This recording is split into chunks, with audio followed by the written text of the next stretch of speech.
மக்களவையிலே 39 தொகுதிகள் இருக்கிறது. இது 59 தொகுதிகளாக உயரும். மக்களவையிலே இன்று 39 தொகுதிகளில் வெறும் 5 பெண் உறுப்பினர்கள் தான் இருக்கின்றார்கள். இது 59 உயர்ந்தால் 20 தொகுதிகள் கூடுதலாக, அதாவது 20 தொகுதிகளில் பெண் உறுப்பினர்கள் வருவார்கள். இது பெண்களுக்கு மிக முக்கியமான ஒரு சட்ட திருத்தம். அதே போன்ற சட்டமன்ற தொகுதிகளில் இன்று இருப்பது 234. அது உயர்ந்தால் 351 உயரும். அதில் 117 பெண்கள் உறுப்பினர்களாக வந்தே ஆக வேண்டும். இப்பொழுது 234 வெறும் 23 பெண்கள் தான் இருக்கின்றார்கள். ஆக இது முக்கியமான ஒரு காரணம். அடுத்த காரணம், இப்போ தமிழ்நாட்டிலே 8 கோடி மக்கள், அதில் 39 மக்களவை தொகுதிகள் என்று பார்த்தால் சராசரியாக ஒரு எம்பிக்கு 20 லட்சம் மக்கள் தொகை அடிப்படையிலே மக்கள் இருப்பார்கள். பீகாரிலே கிட்டத்தட்ட 35 லட்சம் பேர் இருக்கின்றார்கள் ஒரு எம்பிக்கு சராசரியாக மக்கள் தொகை, வாக்காளர்கள் மக்கள் தொகை. இது குறைய வேண்டும். அதே போன்று ஒரு எம்எல்ஏக்கு தமிழ்நாட்டிலே இப்போ 8 கோடி மக்கள் 234 தொகுதிகள் என்றால் சராசரியாக பார்த்தீர்கள் என்றால் ஒரு எம்எல்ஏக்கு 3.4 லட்சம் மக்கள் தொகை. இப்போ இது மறுசீரமைப்பு வந்தால், தொகுதிகள் உயர்ந்தால் கிட்டத்தட்ட இப்போ 20 லட்சத்திலிருந்து வெறும் 13 லட்சமாக குறையும். வாக்காளர்கள் வெறும் 10 லட்சம், ஒரு எம்பிக்கு 10 லட்சம் வாக்காளர்கள், அவ்வளவுதான். அதே போன்று ஒரு எம்எல்ஏக்கு இன்னைக்கு 3.4 லட்சம் பேர் மக்கள் தொகைன்னா அது கிட்டத்தட்ட ஒரு 2.4 லட்சமாக குறையும். வாக்காளர்கள் பார்த்தீங்கன்னா 1,60,000 வாக்காளர்கள் சராசரியா வருவார்கள் ஒரு எம்எல்ஏக்கு தமிழ்நாட்டில். இது அவசியமானது, இதுதான் வேண்டும். அப்போதுதான் ஒரு எம்பியோ எம்எல்ஏவோ மற்ற தொகுதி முழுவதும் செல்ல முடியும். உதாரணம், நானும் இப்போ தர்மபுரி நாடாளுமன்ற தொகுதி மக்களவை உறுப்பினராக 2014 இருந்தேன். அப்பொழுது என்னுடைய தொகுதியில கிட்டத்தட்ட 2000 கிராமங்கள் இருந்தது.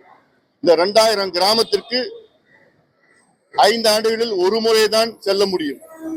இந்த தொகுதியும் எண்ணிக்கையும் குறைந்தால் நிச்சயமாக நல்ல ஒரு நாடாளுமன்ற உறுப்பினரோ அல்லது ஒரு சட்டமன்ற உறுப்பினரோ மிக சிறந்த முறையிலே பணியாற்றலாம். அனைத்து மக்களும் பார்க்கலாம், அனைத்து திட்டங்களும் போய் சேர்க்கலாம்.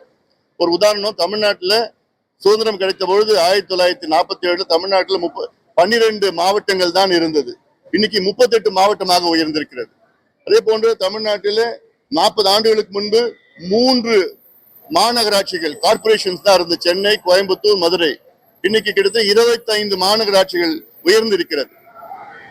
40 ஆண்டுகளுக்கு முன்பு 100 நகராட்சிகள் தான் இருந்தது. இன்று கிட்டத்தட்ட 137 நகராட்சிகள் உயர்ந்திருக்கிறது. இது நிச்சயமா நிர்வாகத்துக்கு ஏதுவாக இருக்கும். அதனால இந்த தொகுதி மறுசீரமைப்பு வந்தால் தமிழ்நாட்டுக்கு நிச்சயமாக நன்மை தான். குறிப்பாக பெண்களுக்கு நன்மை, பெண்கள் முன்னேற்றத்திற்கு நன்மை.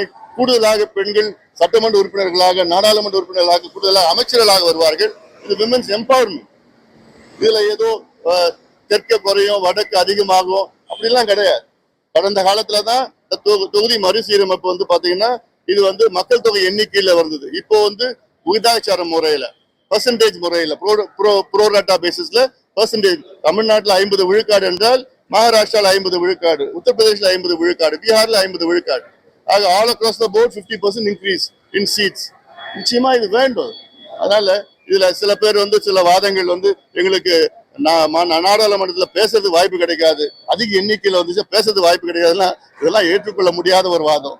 பேசுறதுக்கு வாய்ப்பு அந்த கட்சி தலைமை கொடுக்கணும். நாடாளுமன்றத்துல பேசுறதுக்கு எப்படி வாய்ப்புனா, ஒவ்வொரு கட்சிக்கும் எவ்வளவு எம்பிக்கள் இருக்கின்றார்களோ அத்தனை அந்த எம்பிக்கு தகுந்த மாதிரி நேரத்தை ஒதுக்குவார்கள். நீங்க கேட்கறது உங்க கட்சி கிட்ட கேட்கணும். நான் பேசணும்னு உங்க கட்சிகிட்ட சண்டை போடணும். இந்த காரணம்லாம் வைக்கக்கூடாது. இன்னொரு உதாரணம் நான் சொல்றேன். மற்ற நாடுகளை எடுத்துக்கங்க, இங்கிலாந்து நாட்டை எடுத்துங்க. இங்கிலாந்து நாட்டுல அவங்க மொத்தம் மக்கள் தொகையே 6.5 கோடி மக்களுக்கு 650 நாடாளுமன்ற உறுப்பினர்கள் இருக்கின்றார்கள். கிட்டத்தட்ட 1 லட்சம் பேருக்கு ஒரு நாடாளுமன்ற உறுப்பினர். இங்கிலாந்துல, ஜெர்மனியில பாத்தீங்கன்னா 8.5 கோடி மக்கள் இருக்கின்றார்கள், அவங்க 630 எம்பிக்கள். சைனாவில 1.4 பில்லியன், 140 கோடி கிட்டத்தட்ட. அங்க 3000 எம்பிக்கள் சைனால இருக்கிறாங்க. இப்போ ஒவ்வொரு நாட்டிலும் அதிக எண்ணிக்கையில தான் இருக்கிறாங்க எம்பிக்கள். அதனால இந்தியாவிலேயும் எம்பிக்கள் அதிகமா வரணும். அது மட்டும் இல்ல, எம்எல்ஏக்களும் அதிகமா வரணும். பெண்கள் அதில் அதிக பிரதிநிதித்துவம் பெண்களுக்கு வர வேண்டும். அப்போதான் வரும் அதுல.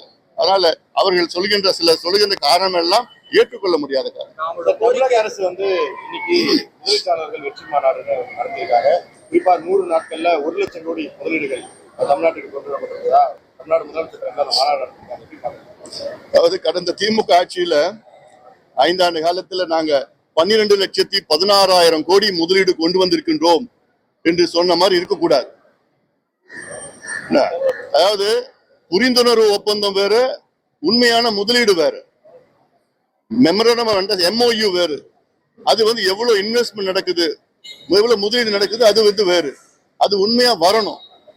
கடந்த காலத்துல நம்ம பார்த்துட்டோம், எவ்வளவோ பார்த்துட்டோம். இப்போ திமுக ஆட்சியில் 5 ஆண்டு காலத்துல 12,16,000 கோடின்னு சொன்னாங்க. ஆனா ஆக்சுவல் இன்வெஸ்ட்மெண்ட் எவ்வளவு தெரியுமா வந்திருக்குது?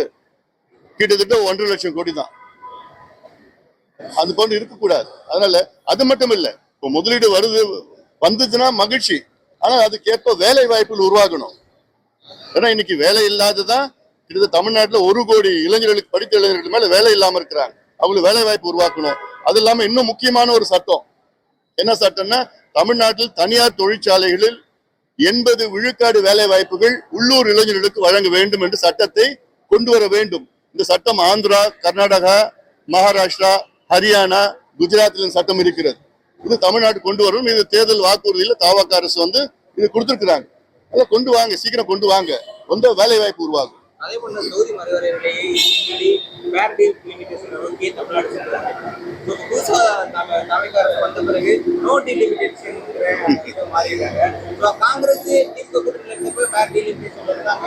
தவிக நோ டிலிமிட்டேஷன் வேற ஏதோ ஒரு பிரச்சனை.